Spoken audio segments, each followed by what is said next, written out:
ओम श्री सच्चिदानंदाय नमः।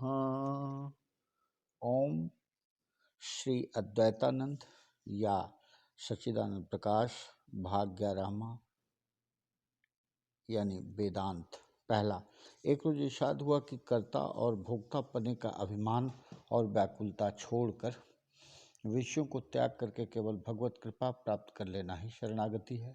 हर समय उसकी बाट इस तरह से देखते रहना कि इंद्रियां चेष्टा रहित हों और मन स्फुरन रहित हो जाए और हृदय मधुर रस से भर जाए। जब कभी हृदय की सरलता कम हो जाए तो फिर सचेत हो जाना चाहिए। प्रथम अवस्था में भासता है कि जो कुछ है उनका ही है।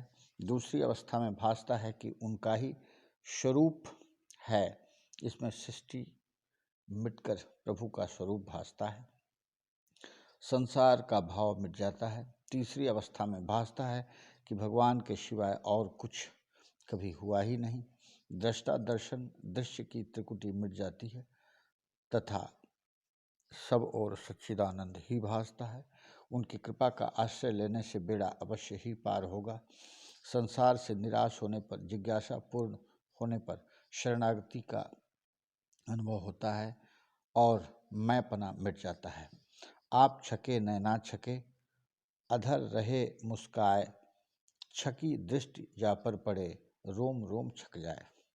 दूसरा, एक रोज इरशाद हुआ कि राजयोग के अभ्यासी 4 श्रेणियों में विभाजित हुआ करते हैं। प्रथम, कल्पित यानी शुरू करने वाले। इन्हें कभी कभी प्रकाश दिख पड़ता है। यह सवितर्क समाधि का अभ्यास करते हैं। दूसरे, मधु भूमिका। यह निर्वितर्क वितर्क समाधि में प्रवेश करके ऋतुम्भरा प्रज्ञा को प्राप्त होते हैं। यह मधुमती भूमिका है। इनको मधु के समान आनंद प्राप्त होता है। तीसरे, प्रज्ञा ज्योति।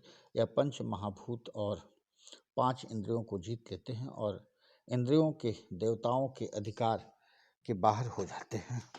यह अवस्था मधु प्रतीक कहलाती है। चौथे, अतिक्रांत भणनीय हैं।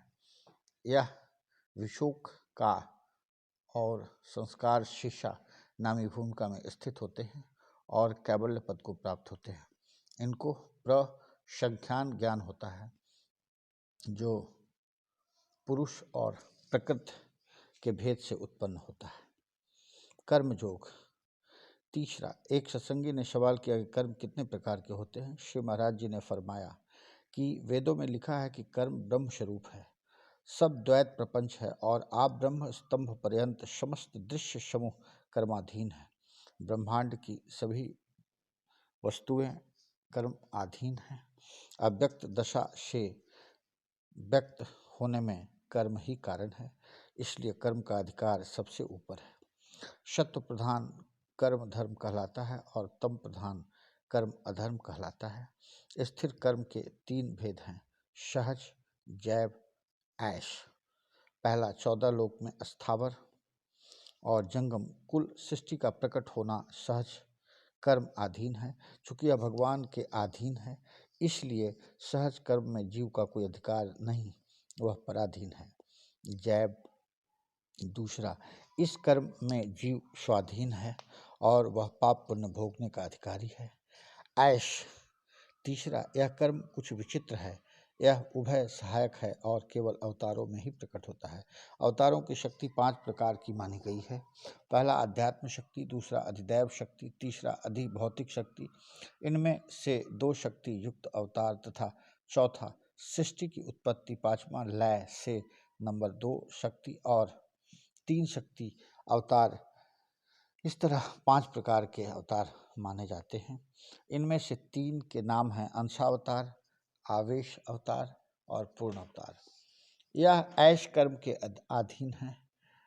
जब धर्म की हानि होती है और अधर्म बढ़ जाता है तब अवतार होता है। समष्टि संस्कार ही इसमें कारण है। कर्म का बीज संस्कार माना गया है। भगवान के प्रभाव से व्यष्टि होते समय चित्त और जड़ की गांठ बंधकर जीव भाव का प्राकट्य होता है, वही संस्कार उत्पत्ति का स्थान है। संस्कार दो प्रकार का होता है। पहला प्राकृत, जिसको स्वाभाविक भी कहते हैं, यह मुक्ति का कारण है, इसी के द्वारा मुक्ति की इच्छा उत्पन्न होती है। दूसरा अप्राकृत, जिसको अस्वाभाविक भी कहते हैं, यह बंधन का कारण होता है। सहज कर्म के मूल में स्वाभाविक संस्कार और जैव कर्म में अस्वाभाविक संस्कार और शेष कर्म में उभय संस्कार होते हैं। सब संस्कार ही शादी शांत हैं। इस कारण जीव प्रवाह अनादि अनंत होने पर भी जीव सर्वथा उत्पत्ति व मुक्तिशील है।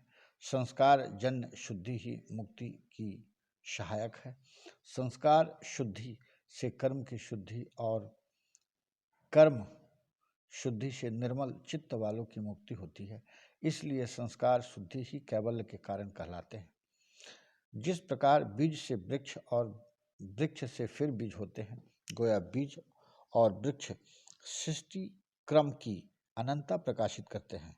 सृष्टि प्रवाह अनादि अनंत है, लेकिन जिस प्रकार भुना बीज नहीं उग सकता, उसी प्रकार संस्कार समूह भी भुने बीज की तरह सर्वथा मुक्ति के कारण बन जाते हैं। प्रकृति तीन गुण वाली है और कर्म प्रकृति स्पंदन से उत्पन्न होने के कारण उसका सहजात है। संस्कार और कर्म बीज और अंकुर सदृश हैं, इसलिए संस्कार नष्ट होने पर कर्म भी नष्ट हो जाता है। सहज कर्म प्रकृति से साक्षात उत्पन्न होने के कारण जीवोत्पत्ति का भी कारण है और जीव मुक्ति विधायक भी है, परंतु जैव कर्म इससे विपरीत होने के कारण जीव के बंधन का कारण है। जब तक जैव कर्म शुभ वैदिक संस्कारों से शुद्ध नहीं होते, तब तक जीव की मुक्ति में बाधक रहते हैं। धर्म की धारिका शक्ति सहजात स्वाभाविक संस्कार में नित्य बनी रहती है। उक्त 16 संस्कारों में मैं ही धर्म रूप से सदा विद्यमान है। नारी जाति के लिए सती को धर्म अपने आप पैदा करता है। इसी तरह पुरुष जाति में वर्णाश्रम मर्यादा संस्कार शुद्धि को उत्पन्न करता है। सती धर्म के पालन से स्त्री स्वर्ग के सुख भोगती है। पुरुष वर्णाश्रम पालन धर्म के पालन से कैवल्य पद प्राप्त करता है। स्त्री स्वर्ग के सुख भोग कर पुरुष योनि को प्राप्त हो जाती है और पुरुष कैवल्य प्राप्त कर लेते हैं। यह दोनों सदाचार अनादि है और त्रिविध शुद्ध विधायक हैं, सत्व गुण वर्धक हैं। दैवी की प्रकृति स्वभाव परिणामिनी होकर स्पंदित होती है। इसी स्पंदन के हिलोल सदा ही गुण परिणाम के कारण तम की ओर के तरंग से अविद्या और सत्व की तरंग से विद्या प्रकट होती है। अविद्या के प्रभाव से बारंबार तरंगों के घात प्रतिघात द्वारा स्वतः ही अनेक ग्रंथि उत्पन्न होकर अनादि अनंत जीव प्रवाह को विस्तार करती है। उसी से मेरा स्वाभाविक संस्कार उत्पन्न होकर संसार विस्तारकारी सहज कर्म से ही स्थावर जंगम दृष्टि प्रकट होती है। जब जीव मनुष्य शरीर धारण करके जीव कर्म उत्पन्न करता है, तब अस्वाभाविक संस्कार का प्रवाह प्रवाहित होने से वह जीव कर्म के बल से ब्रह्मांड के वैचिल्य से युक्त और त्रिताप में आवागमन चक्र को स्थायी रखता है। उसी जीव कर्म के फल से स्वर्गलोक सहित नरलोक, प्रेतलोक, पितृलोक आदि भोगलोक, मृतलोक, कर्मलोक और चतुर्दश भवन उत्पन्न होते हैं। पूर्ण सत्व गुण मई विद्या के कारण ऐश कर्म की शक्ति उन दोनों कर्मों की सहायक होने पर भी उनसे विचित्र है। विद्यावस्था में सत्व गुण की पूर्णता से अज्ञान लेश मात्र भी नहीं रहता और विद्या सेवित ईश्वर सबसे अलग रहकर भी सब में अंतर्दृष्टा होकर सृष्टि स्थिति और लय का कर्म यथावत पालन कराते हैं। इसलिए माया ही सब कुछ कराती है। कर्म तथा प्रकृति सजातीय होने के कारण जड़ हैं। सहज कर्म में देवता पूरी तरह सहायक हैं। जीव कर्म जीव प्रकृति के अधीन होने से उनमें देवताओं का आधा संबंध है, क्योंकि मनुष्यों में प्रारब्ध के संचालक देवता हैं और पुरुषार्थ के कर्ता जीव स्वयं हैं। माया की आज्ञा से देवता अवतारों के सहायक होते हैं। कर्म ही अनंत प्राण व ब्रह्मांडों का करता है। जैव कर्म की दो प्रधान गति हैं। एक तमोमयी अधर्म संभूत गति जीवों को अतः पतित करती है और जड़त्व की तरफ ले जाती है। दूसरी सत्वमयी धर्म की धारिका ऊर्ध्व कर्ता चेतन की तरफ प्रवृत्त करती है।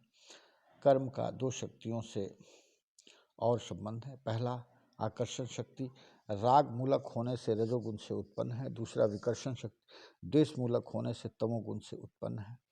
श्रीमद् भागवत गीता में श्री कृष्ण भगवान ने कहा है कि यह दोनों शक्तियां मुझ में हैं, पर मैं इनमें नहीं हूँ।